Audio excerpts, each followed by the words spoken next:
Assalamualaikum warahmatullahi wabarakatuh. Alhamdulillah wassalatu wassalamu ala rasulillah. Asyhadu an la ilaha illallah wa asyhadu anna muhammadar rasulullah. Saudara-saudara kaum muslimin wal muslimat rahimakumullah, marilah kita bersyukur kepada Allah dengan rasa syukur yang benar. Bersyukur bukan hanya lisan, melainkan juga tindakan. Aktualisasi syukur adalah tindakan yang kita mengarah pada peningkatan ketakwaan kepadanya dengan segenap jiwa dan raga kita. Ketakwaan ini bersifat universal tanpa memandang apakah kita kaya atau miskin, berpenampilan atau jelek, berstatus sosial atau tidak. Setiap orang harus bertakwa kepada Allah Subhanahu wa ta'ala dengan segenap jiwa dan raganya. Salawat dan salam tidak lupa kita haturkan kepada baginda Nabi besar Muhammad sallallahu alaihi wasallam, kepada keluarganya, sahabatnya, pengikutnya dan para pengikut dari pengikutnya, serta kita sebagai umatnya. Semoga mendapatkan syafaatul udma fi yaumil qiyamah. Saudara-saudara kaum muslimin wal muslimat rahimakumullah, ada kisah menarik yang perlu kita renungkan bersama, bahwa sebenarnya dosa dapat menggelapkan hati sehingga tidak dapat lagi menerima kebenaran dan nasihat. Suatu ketika Sa'labah bin Khatib datang menemui Rasulullah sallallahu alaihi wasallam mengeluhkan tekanan ekonomi yang dideritanya. Ia memang miskin saat itu, namun ia masih rajin ke masjid untuk sholat berjamaah bersama Rasulullah sallallahu alaihi wasallam. Konon seusai berjamaah ia langsung pulang karena harus berganti pakaian dengan istrinya. Rasulullah sallallahu alaihi wasallam bahkan sempat menanyakan hal ini dan Sa'labah menjelaskan alasannya. Lama-kelamaan Sa'labah tidak merasa nyaman dengan tekanan ekonomi yang menerpa dirinya. Oleh karena itu ia memohon kepada Rasulullah sallallahu alaihi wasallam agar mendoakan dirinya. Wahai Rasulullah, saya mohon doanya agar Allah berkenan memberiku rezekinya. Beliau menjawab, ya Sa'labah, maukah engkau meniru keadaanku? Kalau aku mau, bukit-bukit itu bisa disuruh berjalan bersamaku. Bukannya sadar, Sa'labah justru mendesak Rasulullah sallallahu alaihi wasallam, doakan saja aku wahai Rasulullah, demi zat yang mengutusmu dengan kebenaran. Jika Allah memberikan kekayaan kepadaku, maka aku akan memberikannya kepada yang berhak, kata Sa'labah. Dengan lembut dan penuh kasih sayang, Nabi Muhammad sallallahu alaihi wasallam menasihatinya, wahai Sa'labah, harta yang sedikit tetapi bisa disyukuri itu lebih baik daripada harta yang banyak tetapi tidak bisa disyukuri. Sa'labah justru mendesak Nabi Muhammad sallallahu alaihi wasallam untuk berdoa agar diberikan rezeki dan kekayaan yang melimpah. Kali ini Nabi tidak bisa menolak keinginan Sa'labah. Lantas beliau mengangkat tangan ke langit dan berdoa, ya Allah, limpahkan rezekimu pada Sa'labah. Kemudian Rasulullah sallallahu alaihi wasallam memberikan seekor kambing betina yang sedang bunting kepada Sa'labah. Kata Rasul, "Hei Sa'labah, jaga baik-baik kambing ini." Sa'labah pulang membawa seekor kambing pemberian Nabi Muhammad sallallahu alaihi wasallam dengan hati berbunga-bunga. Dengan modal kambing dan doa Nabi, aku yakin akan menjadi orang yang sangat kaya raya, ujar Sa'labah dalam hatinya.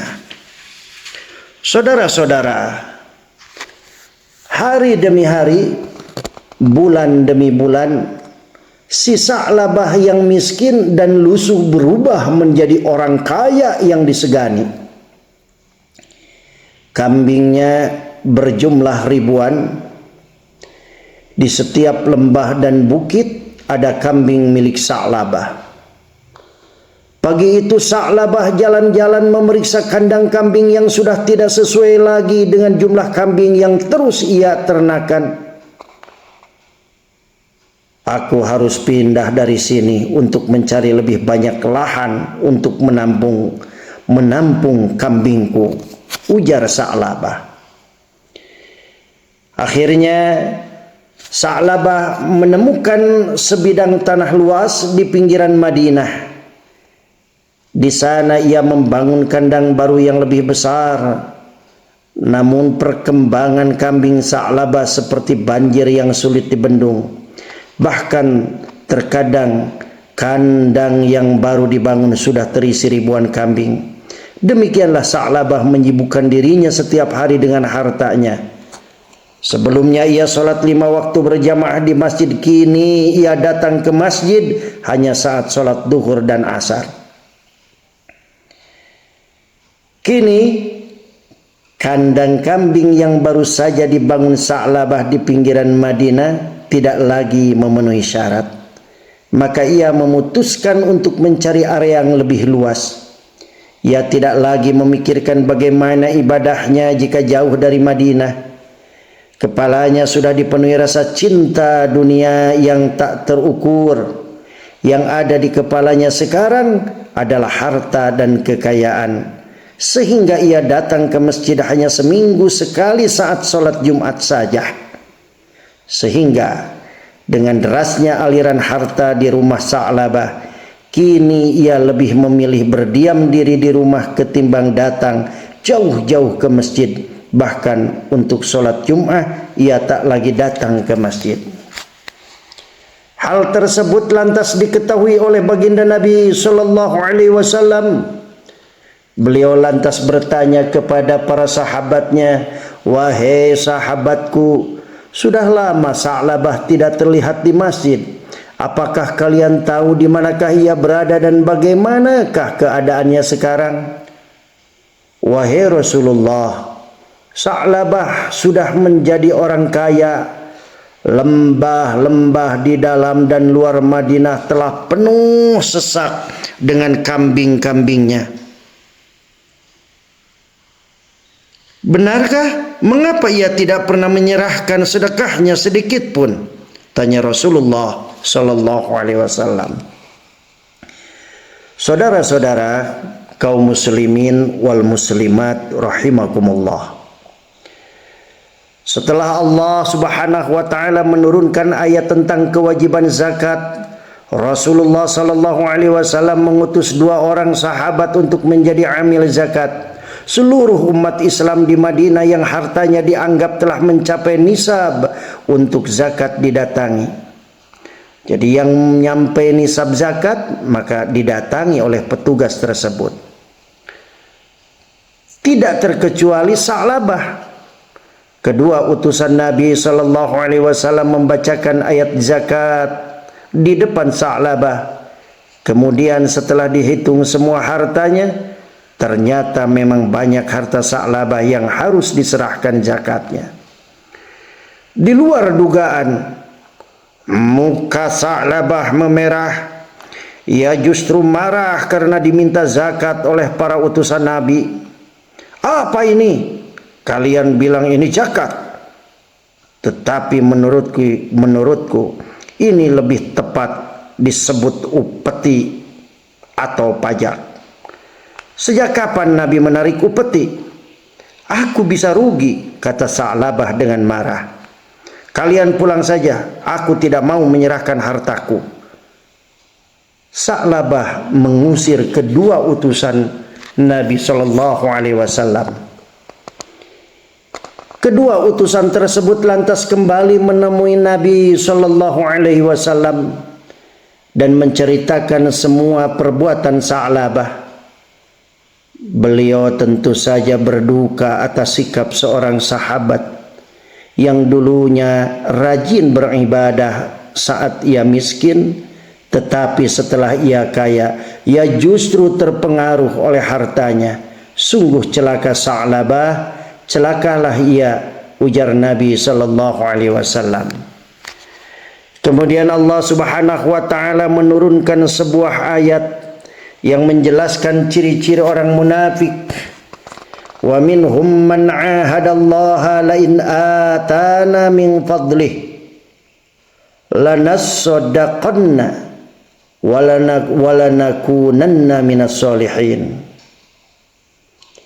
Falamma atahum min fadlihi bakhilu bihi wa tawallaw wa hum mu'ridun.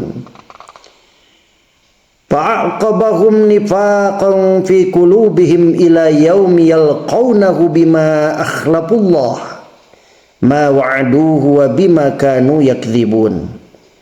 Alam ya'lamu anna Allah ya'lamu sirrahum wa najwahum wa anna Allah 'allamul ghuyub. Di antara mereka ada orang yang telah berjanji kepada Allah, sesungguhnya jika dia memberikan sebagian dari karunia-Nya kepada kami, niscaya kami akan benar-benar bersedekah dan niscaya kami benar-benar termasuk orang-orang yang soleh. Akan tetapi ketika Allah menganugerahkan kepada mereka sebagian dari karunia-Nya, mereka menjadi kikir dan berpaling seraya menjadi penentang kebenaran. Maka akibat kekikirannya itu, dia menanamkan kemunafikan dalam hati mereka sampai pada hari mereka menemuinya, karena mereka telah mengingkari janji yang telah mereka ikrarkan kepadanya, dan juga karena mereka selalu berdusta. Tidakkah mereka mengetahui bahwa Allah mengetahui rahasia dan bisikan mereka, dan bahwa sesungguhnya Allah Maha mengetahui segala yang gaib. Al-Quran Surat At-Taubah ayat 75 sampai 78. Saudara-saudara kaum muslimin wal muslimat rahimakumullah, ayat ini segera disebarluaskan kepada seluruh umat Islam di Madinah, sehingga salah seorang sahabat Sa'labah datang mengabarkannya.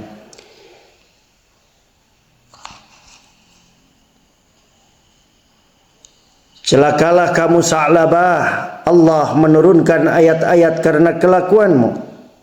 Sa'labah tertegun, ia baru menyadari bahwa nafsu telah lama memperbudaknya. Kini ia segera menghadap Nabi dengan membawa zakat dari seluruh hartanya. Tetapi Rasulullah tidak mengatakan apa-apa kecuali hanya sepatah kata, "Karena kedurhakaanmu, hei Sa'labah, Allah melarangku untuk menerima zakatmu." Rasulullah mengambil segenggam tanah lalu memercikannya ke kepala Sa'labah. Ini perumpamaan amalanmu selama ini sia-sia. Sa'labah kembali ke rumahnya dengan penyesalan yang tak terkira. Hingga suatu hari ada kabar bahwa Nabi telah wafat. Ia semakin sedih karena penyesalannya tidak diterima oleh Nabi hingga beliau wafat. Sa'labah mencoba datang kepada Khalifah Abu Bakar sebagai pengganti Nabi. Ia datang membawa zakat. Abu Bakar hanya berkata, "Rasulullah tidak mau menerima zakatmu, bagaimana aku bisa menerima zakatmu?" Demikian pula pada masa Khalifah Umar bin Khattab, Sa'labah berusaha memberikan zakat, tetapi Umar juga tidak mau menerimanya. Sama seperti Nabi dan Abu Bakar yang tidak sudi menerima zakatnya. Bahkan Khalifah Utsman bin Affan juga tidak sudi menerima zakat Sa'labah karena Rasulullah, Abu Bakar dan Umar tidak mau menerima zakatnya. Saudara-saudara yang dimuliakan Allah, diriwayatkan dari Jabir bin Abdullah radhiyallahu an yang menuturkan bahwa Rasulullah sallallahu alaihi wasallam bersabda, "Ittaqud dzulma fa inna dzulma dzulumatun yaumal qiyamah. Wattaqus syuhha fa inna syuhha ahlaka man kana qablakum." Jauhilah kezaliman, karena perbuatan zalim adalah kegelapan yang bertumpuk-tumpuk pada hari kiamat. Dan jauhilah sifat kikir, karena ia telah membinasakan orang-orang sebelum kalian. Hadis riwayat Muslim. Saudara-saudara, demikianlah pengajian singkat ini. Semoga kita bisa belajar dari kisah Sa'labah ini dan berusaha untuk menjadikan orang yang dermawan sepanjang masa. Semoga Allah selalu meridhai aktivitas kita, perjuangan kita, langkah-langkah kita. Barakallahu lakum wal afu minkum wallahul muwafiq ila aqwamit thariq. Wassalamu alaikum warahmatullahi wabarakatuh.